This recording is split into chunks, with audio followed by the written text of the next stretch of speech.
So welcome to our grand round today. We are excited to have you back, or if this is the first time you've joined us, welcome, welcome. Today we will be doing Don't Believe Everything You Think, simple steps to build mindfulness and stop being imprisoned by your own thoughts. I can't wait. Next slide. So a few housekeeping items. We are recording this so that we can archive it and you can look at it at any time you wish. We will have questions and comments, and we encourage your questions and comments at the end of the session. Please sign in for attendance if you're claiming your CME or your CE today using the portal, and we will give you a sign-in code momentarily. And also, we do send out our own evaluation. Please send that in. It really is helpful to us when we are planning these kinds of events. So this week's activity code is 56EYRE. You have till tomorrow at noon to sign in to eeds.com or text it to code 828-295-1144. Gail Gazelle doesn't have any relevant financial relationships to report with the commercial interest, and this activity is not commercially supported. So next week, I just wanted to alert you to our Doctor's Day special program on Tuesday, March 30th from 12 to 1. It's worth 1 CE. Anybody can join. So we really hope you will come and take in the daily solutions that both our PAGNI physician, Dr. Kim, is going to talk about, as well as Dr. Gail. She's going to be talking about mindfulness techniques, and we are sure you're going to have some great takeaways for this program. So please sign up. The chat link, the link is in the chat for signing up for next week. Next slide, please. Then the week after, April 7th, Dr. Gail continues strengths, not stress, shift from what's not going well and what you haven't accomplished to what you have. So next slide, please. I have some great news. Dr. Gail has written an amazing book for physicians, but anybody can use it, called Everyday Resilience. And she is actually raffling off 2 of these books today. So if you are interested in receiving a book, please type in your name and your email address into the chat room, and we will let you know if you have won the book. All right, next slide. And here we go. Let's take it away, Dr. Gail. Thank you so much. Welcome, everybody. Thanks so much for making this time today. And I want to just introduce myself. My name is Gail Gazelle. I'm a former hospice physician, and about a decade ago, I pivoted in my career and I became an executive coach for physicians and healthcare leaders. I'm also a certified mindfulness meditation teacher. And as Tamina said, I'm the author of the book, Everyday Resilience, a practical guide to build inner strength and weather life's challenges. And it's actually a book for a general audience, not just healthcare and certainly not just physicians. So what we're going to focus on today in this half-hour session that we have is really how to work with your thoughts. As the title says, don't believe everything you think. So I'm going to be giving an overview about the nature of thoughts and how we can work with our thoughts. I'm going to talk a little bit about mindfulness, and then I'm going to lead you in a practice. Each of these sessions, as you've seen if you've attended in the past few weeks, is very practical. This is not really a traditional grand rounds, not a pontification. This is a practical session, and we really want you to leave with takeaways, with practical strategies that you can utilize, frankly, the moment you leave this session. So just by way of an introduction, I really want to acknowledge just how difficult things are in healthcare. Tremendous problems with staffing and understaffing, tremendous difficulty with under-resourcing. All the changes, the emphasis on compliance metrics and on the bottom line, as opposed to an emphasis on taking care of vulnerable patients. levels of burnout. And all of those things that I've just mentioned really predated COVID and all the incredible difficulties that each of you are facing during the pandemic. If you're a frontline clinician, you're facing difficulties there. If you're working on telehealth or some kind of hybrid, you are facing difficulties there. If you're an administrator, there's all kinds of difficulties here about getting your people what they need, about keeping track of everything that's going on. And this is not to mention all the difficulties on the personal front. If you have kids at home, changes in job structure for yourself or for a spouse, aging parents, people getting COVID, the difficulties are really immense. And I want to acknowledge just how hard each and every one of you is working. Now, so much of these difficulties are beyond our control, right? Certainly the case with so many of the difficulties that the pandemic has brought, very limited control that we have over them. But what we're going to talk about today is the sphere where we potentially have more control, and that's the sphere of our mind. Because in addition to all the busyness in your day to day, all the demands of your job and demands on the domestic front, each of you has a busy mind. The human mind is a very busy place, isn't it? The human mind, it's estimated to produce 20,000 to 50,000 thoughts a day. And I think for many of us in healthcare, it actually can be higher than 50,000 thoughts a day. And if you're awake for, let's say, 16 hours of a 24-hour day, if you do the math, it is really amazing how many thoughts our mind is producing every single hour. And of course, there are dreams and there's production of thoughts even when we're sleeping. And what is it that our minds are so busy with? Well, our minds are constantly making judgments about ourselves, judgments about the people that we're interacting with, judgments about our environment. Our minds are often busy with worries and fears and apprehensions, concerns about the future, or perhaps flitting to the past and replaying an argument, something that didn't go well or that we felt was unfair to us. In other words, our minds are often flitting about from the past to the future, back and forth. And there's nothing wrong with thinking about the past or the future, but what we're looking at here is how we can have a little more power over our minds, a little more mastery, and not be as imprisoned by the flitting about of our minds. Now, you may not believe me that your mind is really that busy. You may be thinking, no, that's a fake. That number doesn't really apply to me. So, what I'd like to do now is have you actually pay attention to your own mind. I'm going to time 2 minutes, 120 seconds. And your task in this 120 seconds is to count how many thoughts you have. So, in other words, I want you to imagine that you're almost like a cat at a mouse hole, ready to pounce every time you have a thought, ready to pounce on it and notice that it's there. You can keep a tally of the number of thoughts that you have. If you have a writing implement, you can just make a tally. But one way or another, I want you to count how many thoughts you have in this 120 seconds. I'm going to be silent in the 120 seconds. It's going to feel like longer, but I'm going to start timing now.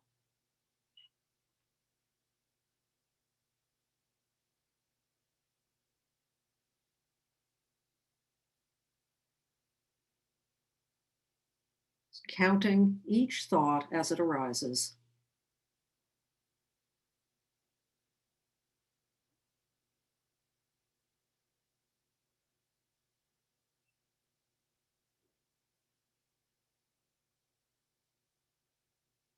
That's 30 seconds.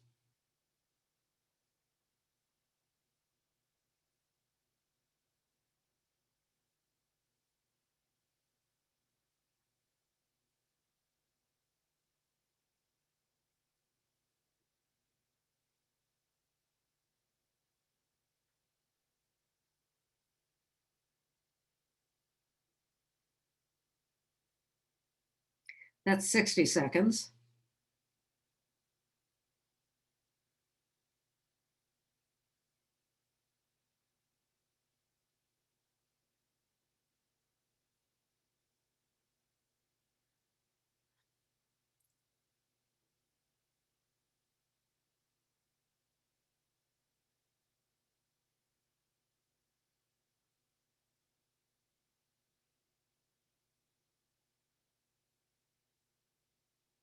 That's 90 seconds.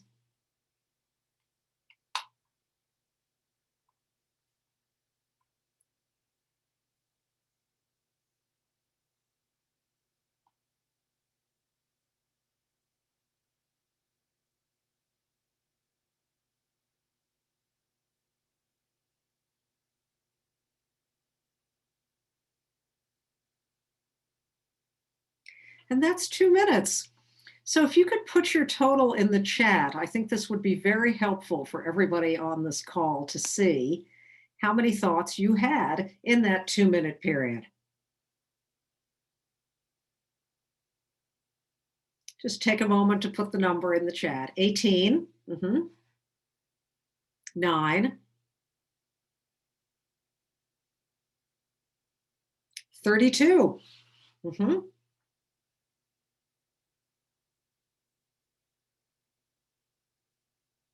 So, what you see in this exercise is that your mind can be a very busy place. Again, this was just 120 seconds. Another person says 20 thoughts. Thank you for putting that in the chat.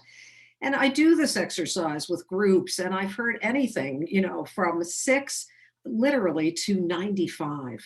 So the mind is busy. The mind is producing thought upon thought upon thought. And again, what is the nature of all of this thought? Well, when we begin to pay attention to what our minds are up to, we notice a few things. As I said, one of the things that we notice is the mind is busy judging.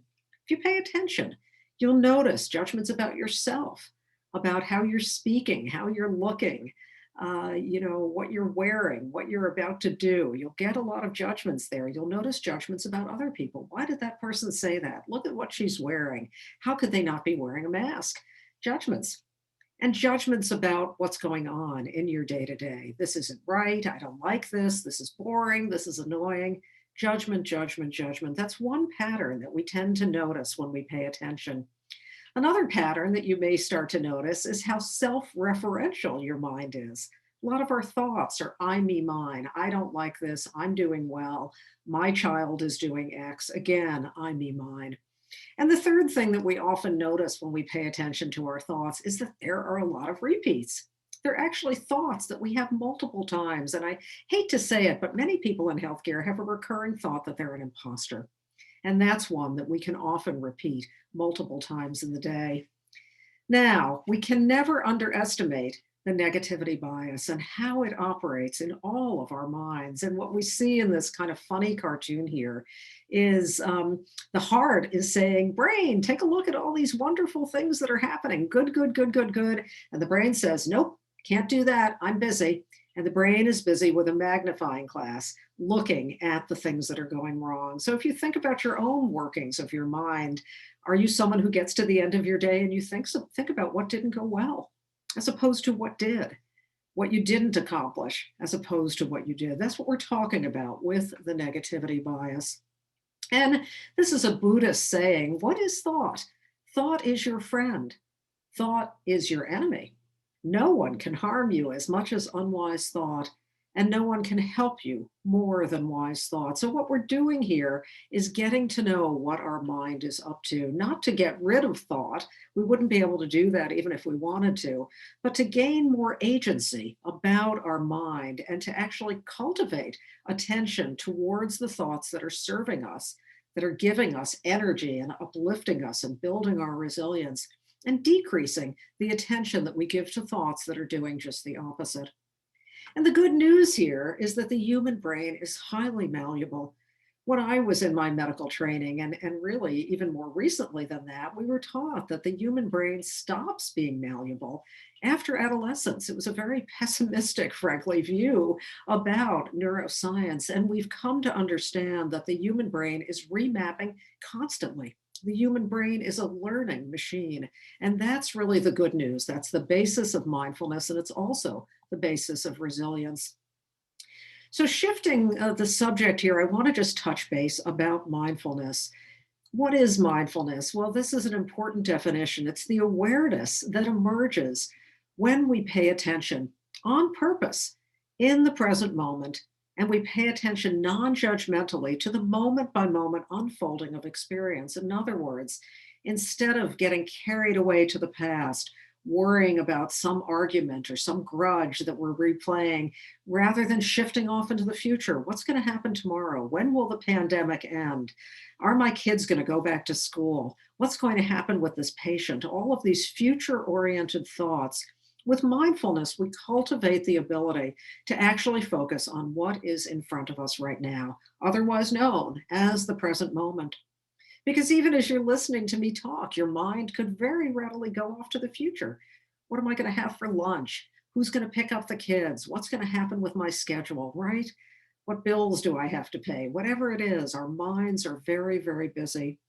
And when we pay attention on purpose, we really realize how much the mind is off in theories, attitudes, and abstractions that take us away from the actual experience, and that we fall prey often to our own prejudices, opinions, projections, and expectations. Sadly, this keeps us in a straitjacket of unconsciousness. So that's what we're doing with mindfulness. We're developing this very important ability to be here in these moments and to help train our mind to do so. And just really briefly, there's so much data now about the benefits of mindfulness. And this I want to just touch on this very briefly. It's just an example of one of the many studies now showing how mindfulness actually decreases burnout. This study is in physicians, but there's studies of this sort being done in lots of cohorts. Not to mention all the ways that mindfulness is being used in healthcare, post-MI, hypertension management, management of depression, management of chronic pain, myriad ways that mindfulness can be helpful.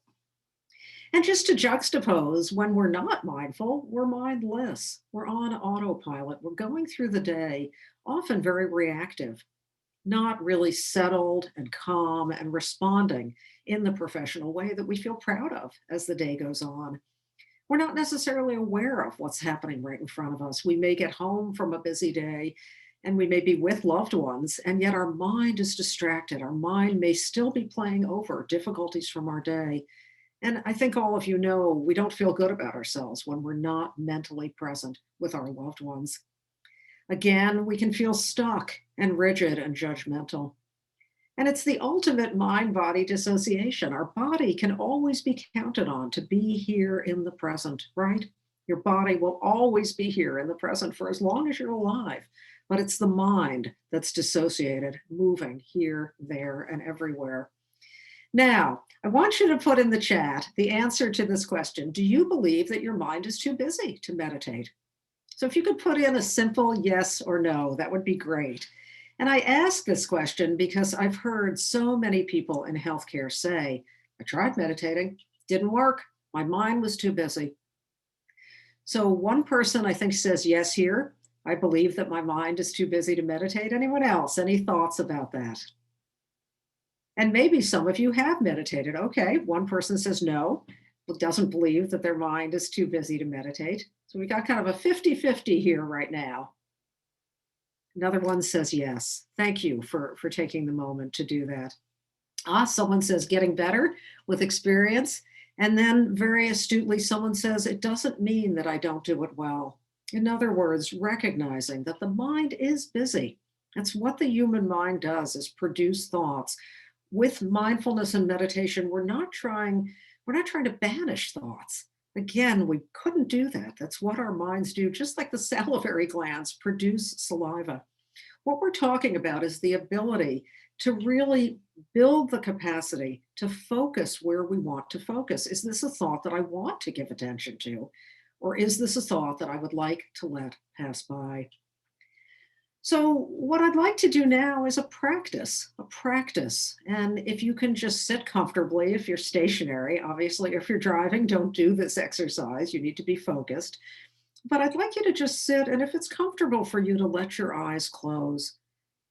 And begin by taking a few slow, deep breaths just to help you come into these moments here. Some nice, slow, deep breaths, almost giving yourself permission to put aside the busyness of your day, the worries, the to-do list, everything that you need to get done today, just to give yourself permission to be here in these moments.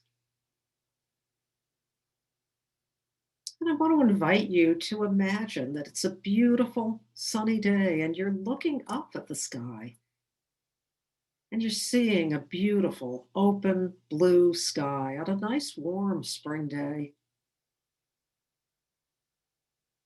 And as you're looking up in the sky, you see clouds, clouds of all kinds of different shapes and sizes.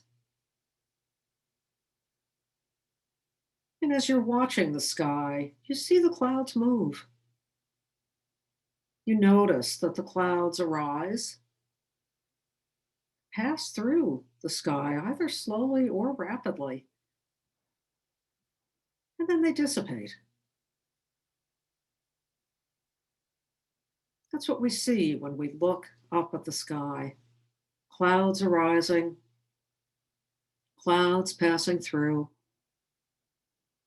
clouds dissipating easily and naturally. The sky is always there. It doesn't react to the movement of clouds.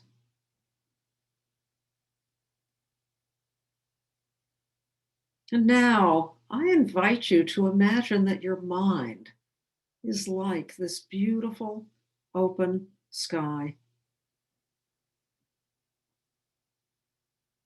and that your thoughts are actually like the clouds. Your thoughts arise, your thoughts pass through the spacious openness of your mind. Your thoughts dissipate and go away. This is the nature of thoughts. They're transient. They arise, they pass through, and then they're gone.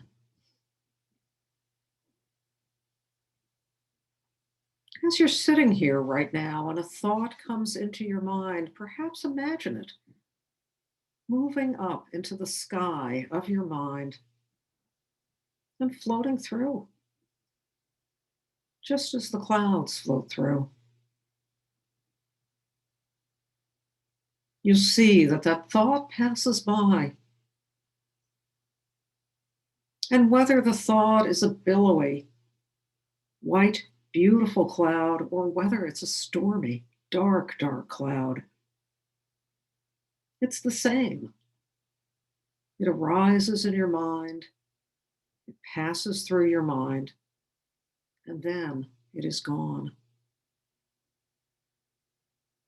So just take one more moment to imagine any thoughts that arise just passing through as easily and naturally as the clouds pass through the sky.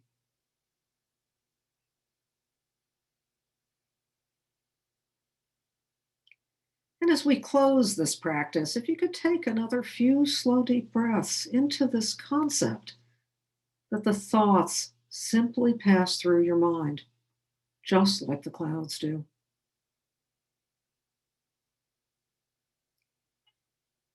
And when you're ready, gently opening your eyes and stretching a little bit.